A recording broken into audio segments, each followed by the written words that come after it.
नमस्कार. संघर्ष वृत्तवाहिनीमध्ये आपलं स्वागत. घेऊया ठाणे आणि आसपासच्या परिसरामधील घडणाऱ्या महत्त्वाच्या घडामोडींचा आढावा. वायफाय बडबड करणाऱ्या मिंदे गटाच्या नीलम गोरे यांना शिवसेना पक्षप्रमुख उद्धव ठाकरे यांच्यावर केलेल्या आक्षेपार्ह विधानावरती सर्वत्र टीकेचे पडसाद उमटत आहेत. ठाण्यातून देखील संतप्त महिला शिवसैनिकांनी गोरे यांच्या पोस्टरला टायरने चिरडून बदक नीलम गोरे हाय हाय, टायर काकूंचा निषेध असो, माफी मागा, नाक घासून माफी माग, अशी जोरदार घोषणा शिवसेना ठाकरे गटाच्या महिला आघाडीने केली आहे. महिला जिल्हा संघटका रेखा खोपकर, आकांक्षा राणे, ज्योती किरण कोळी, वैशाली शिंदे, वासंती राऊत, प्रमिला बांगे, मंजिरी ढमाले, विद्या कदम, अनिता प्रभू, निलिमा शिंदे, जयश्री, राजेश्री सुर्वे, संगीता साळवी, सुनंदा देशपांडे, वनिता कोळी, पुष्पलता भानुशाली, अनुया पांझारी, रेखा पाटील, आरती मोरे, पौर्णिमा लाड, अर्पणा भोईर, अहिरे, वैशाली मोरे, शीला पाटील, सुरेखा खाणेकर, रक्षिता सुभेदार, कविता धुमाळ, अमृता पवार, नैना सुर्वे, कांता पाटील यांसह महिला पदाधिकारी मोठ्या संख्येने येथे उपस्थित होत्या.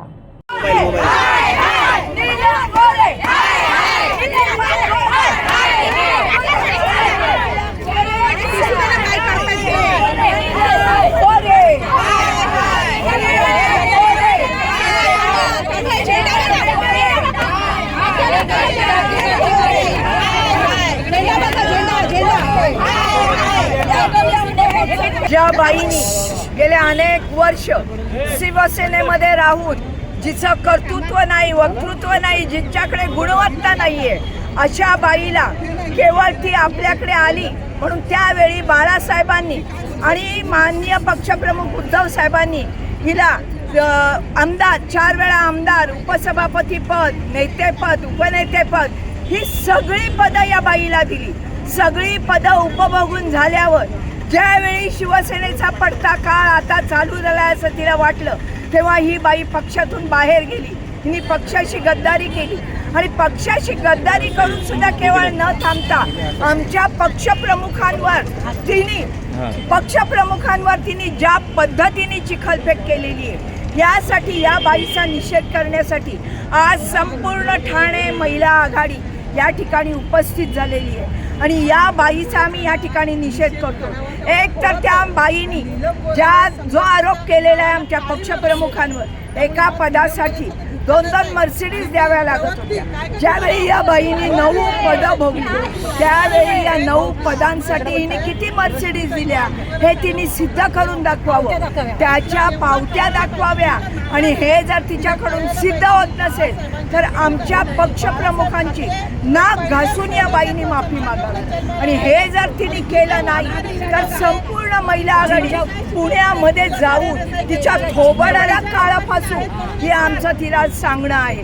तिने एकतर माफी मागावी, नाहीतर तिने जो आरोप केलाय तो तिने सिद्ध करून दाखवावा. ठाणे महानगरपालिकेचे मालमत्ता कर म्हणजेच प्रॉपर्टी टॅक्स भरण्याचे आवाहन.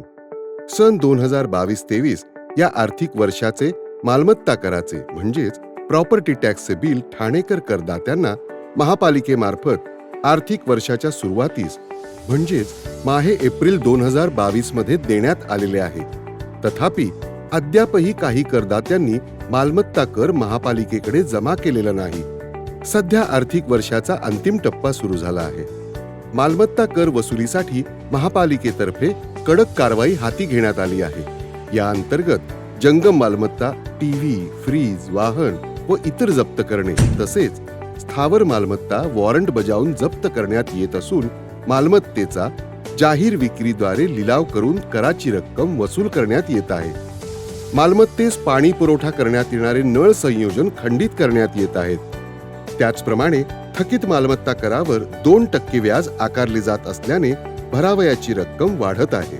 आपला मालमत्ता कर propertytax.thanecity.gov.in या लिंकद्वारे तसंच गुगल पे, फोन पे, पेटीएम याद्वारे ऑनलाईन पद्धतीने करण्याची सुविधा उपलब्ध करून दिली आहे. शनिवार, रविवार व सार्वजनिक सुट्टीच्या दिवशी नागरिकांना मालमत्ता कर भरणे सोयीचे व्हावे याकरता महापालिकेचे मालमत्ता कर संलग्न कार्यालय या दिवशी कार्यान्वित ठेवण्यात आलेले आहे.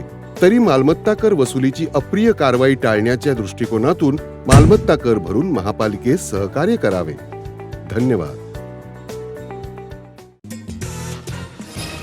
महाराष्ट्र राज्य पोलीस क्रीडा स्पर्धा ठाणे शहरात आयोजित करण्यात आली असून या कार्यक्रमाच्या समारोपास मुख्यमंत्री देवेंद्र फडणवीस हे उपस्थित राहणार आहेत। या स्पर्धेचं उद्घाटन 27 फेब्रुवारीला उपमुख्यमंत्री एकनाथ शिंदे यांच्या हस्ते होणार असून ठाणे पोलीस आयुक्त आशुतोष डोंबरे यांनी सांगितले आहे।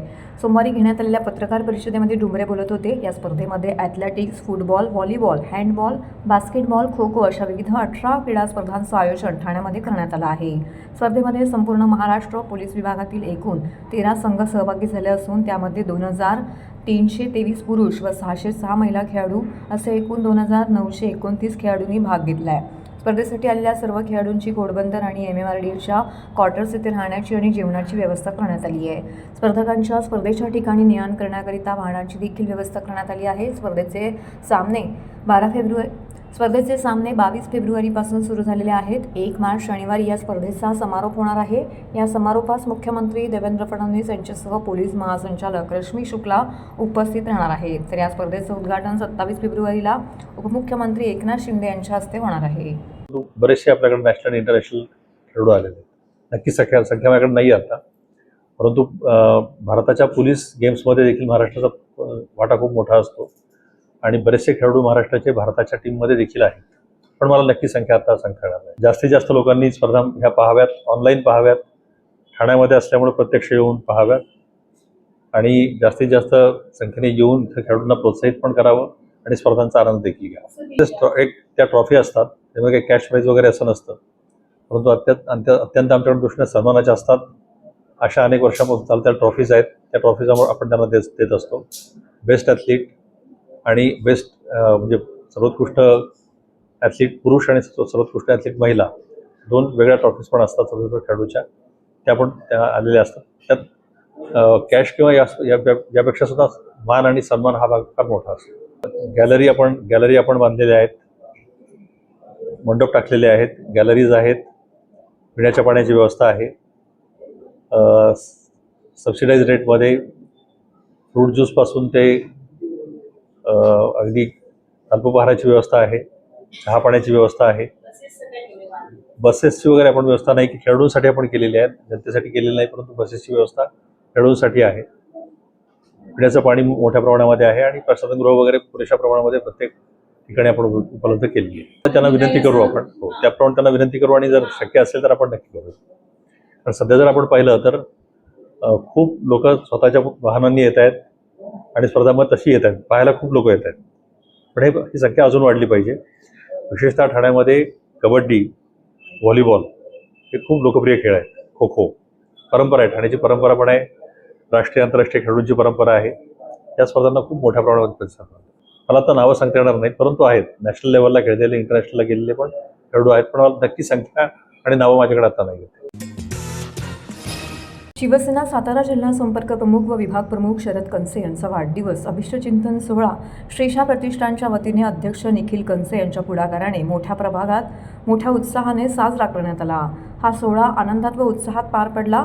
या कार्यक्रमाला महाराष्ट्र राज्याचे आरोग्यमंत्री नामदार प्रकाश आंबेडकर, परिवहन मंत्री प्रताप सरनाईक, खासदार नरेश मस्के, माजी महापौर मीनाक्षी शिंदे, माजी स्थायी समिती सभापती राम रेपाळे, विलास जोशी, माजी नगरसेवक विकास रेपाळे, नम्रता भोसले, निर्मला कणसे, निखिल कनसे, मृणाल रेपाळे तसेच शिवसेनेचे पदाधिकारी, कार्यकर्ते आणि स्थानिक नागरिक मोठ्या संख्येने उपस्थित होते।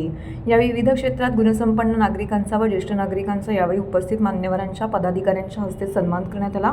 तसेच विविध सामाजिक उपक्रमांचं आयोजनही करण्यात आलं होतं। यावेळी शरद कनसे यांना वाढदिवसाच्या शुभेच्छा द्यायला आलेल्या सर्वांचे शरद कनसे यांनी आभार मानले।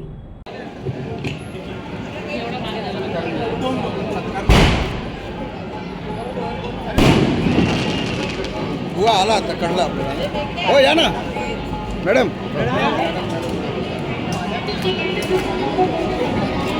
आणि आज व्यासपीठावरती यावं, त्याचप्रमाणे ऋतुजा राजू पातेरे यांना देखील विनंती आपण व्यासपीठावरती यावं। सन्माननीय नरेशजी मस्के साहेब यांच्या वतीनं आपल्याला या खासदार आदरणीय नरेशजी मस्के साहेब यांचं या ठिकाणी आगमन झालेलं आहे। साहेबांचा ऑफलाईन करून टाकण्याचं ऑफलाईन माझी भाषा संवर्धक पुरस्कार 2024 याने त्यांना सन्मानित करण्यात आलेला आहे। त्याचप्रमाणे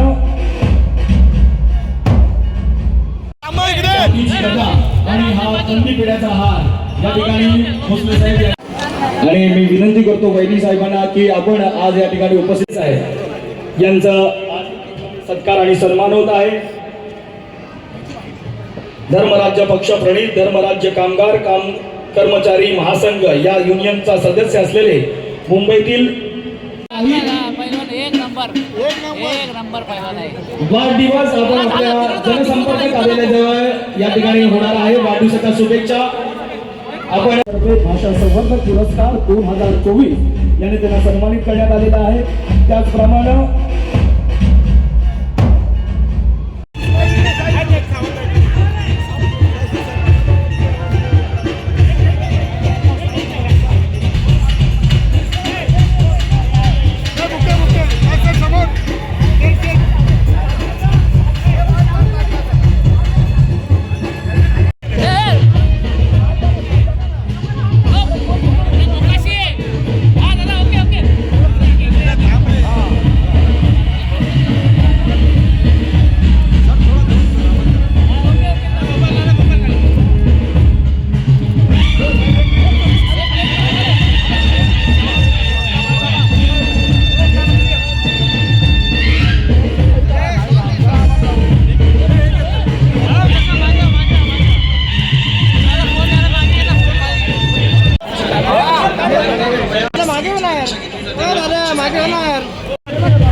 थँक्यू.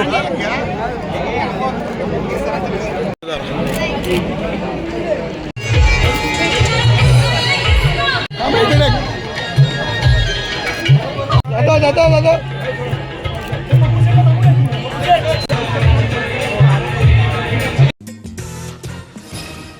राज्य उत्पादन शुल्कच्या भरारी पथकाला माहिती मिळाली होती की सिमेंटच्या मिक्सरमध्ये गोव्याची दारूची अवैधरित्या वाहतूक होणार आहे.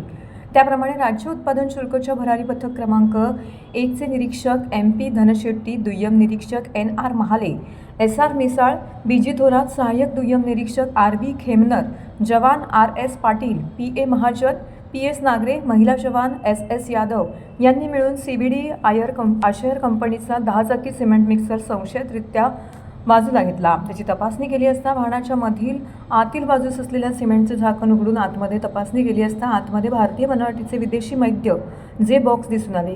सदर वाहतुकीवरती छापा घालून गुन्हा दाखल करण्यात आला. या मिक्सरमधून 595 मद्याचे बॉक्स दारूबंदी गुन्ह्याअंतर्गत जप्त करण्यात आले.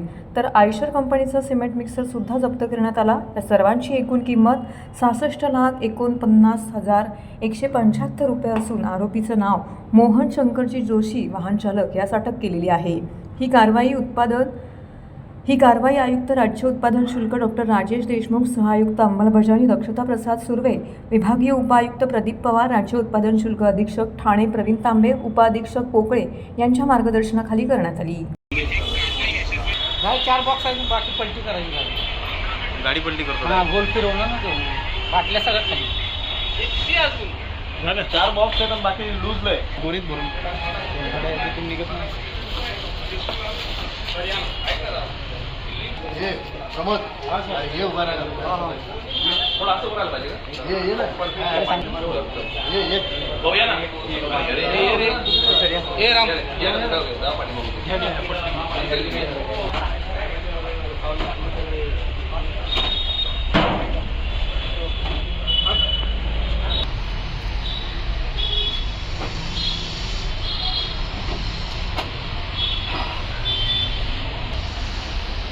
हाँ एक मिनट.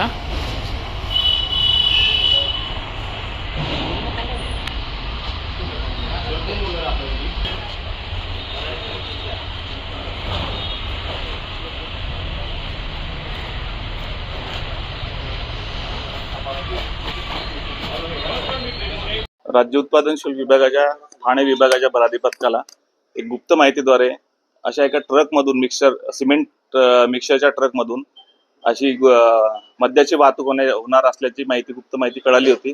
त्या अनुषंगाने भरारी पथकाचे अधिकारी यांनी मागील 1-2 दिवसापासूनच या गाडीवरती पाळत ठेवली माहिती घेतली आणि त्या अनुषंगाने नवी मुंबई भागामध्ये डी वाय पाटील स्टेडियमच्या परिसरामध्ये याची तपासणी केली असता या गाडीमध्ये 600 बॉक्सेस हे गोवा राज्यात निर्मित झालेले मिळून आले. तर यामध्ये एक आरोपी आणि गाडी आणि 600 बॉक्सेस असे जप्त केलेले आहेत. हा जवळपास गाडी आणि वाहन मिळून असा जवळपास 66 लाखाचा मुद्देमाल जप्त करण्यात आलेला आहे. आणि ही रात्री 1-1:30 वाजेची कारवाई आहे, 25 म्हणजे आज रोजीची 25 तारखेची. यामध्ये 2 पथक कार्यरत होते भरारी पथकाचे आणि यामध्ये 10 ते 12 अधिकारी सर्व कर्मचारी पाळत ठेवून होते या गाडीवरती. याचं पुढील चौकशी आता अधिकारी करत आहेत. तर भरारी पथकाचे निरीक्षक हे पुढील चौकशी करतील, कुठे चालला होता आणि काय होता, याच्या मागचे मूळ सूत्रधार कोण आहेत याची चौकशी सुरू आहे. नाही, तपासात फक्त आरोपीने सांगितले की यापूर्वी 1-2दा असं हे प्रकार केलेला आहे आणि आता नव्यानेच तो असं ही क्लुप्ती जी आहे ही नवीनच आम्हाला मिळून आलेली आहे. आतापर्यंत अशा सिमेंट मिक्सरच्या गाडीमध्ये कधी अशा प्रकारची वाहतूक मिळून आलेली नव्हती. ही प्रथमच आम्ही अधिकाऱ्यांनी शोधून काढलेली नवीन पद्धतीची चोरटी वाहतूक सापडलेली आहे. आतापर्यंत काही कळाली नाही माहिती. आता ड्रायव्हरचं जे इंट्रोगेशन करूया त्यामध्ये कळून येईल ती माहिती. अनुषंगाने या आरोपींचा सर्व तपास घेऊया, याची मागची हिस्ट्री काय आहे का, आणि त्या अनुषंगाने जर काही असं जर मिळून आलं तर त्या प्रकारची कारवाई करण्यात येईल. तर हे होतं संघर्ष वृत्तवाहिनीचं आजचं बातमीपत्र.